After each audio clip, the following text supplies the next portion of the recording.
B J پی کی زیر قیادت مرکزی حکومت کی جانب سے شریعت محمدی میں کھلی مداخلت کے خلاف مہاراشٹر کے ہنگولی میں خواتین کی ایک عظیم ریلی کا انعقاد عمل میں آیا، جس میں برقع پوش خواتین کی بڑی تعداد اپنے ہاتھوں میں پلے کارڈز تھامے ہوئے حکومت کے خلاف نعرے بلند کر رہے تھے۔ عیدگاہ میدان میں ہزاروں کی تعداد میں جمع مسلم خواتین کا یہ احساس تھا کہ وہ سب کچھ برداشت کر سکتے ہیں لیکن شریعت میں مداخلت ہرگز برداشت نہیں کر سکتے۔ بعد ازاں خواتین نے کلکٹر آفس تک مارچ نکالا اور بعد میں دھرنا منظم کیا۔ ضلع کلکٹر ہنگولی کو ایک یادداشت بھی اس موقع پر پیش کی گئی۔ اس ریلی کو کامیاب بنانے میں مولانا جنید الرحمان قاسمی، مفتی محمد شفیق رحمانی، مولانا اعجاز خان، ڈاکٹر جاوید اقبال، سید اختر ہاشمی، مولانا نعمت اللہ، مولانا عمران شادی کے علاوہ دیگر نے اہم رول ادا کیا۔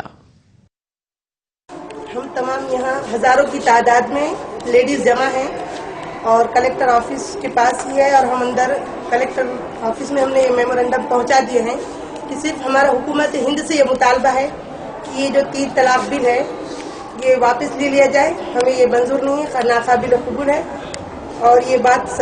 صدر جمہوریہ اور وزیر اعلیٰ تک پہنچا دی جائے۔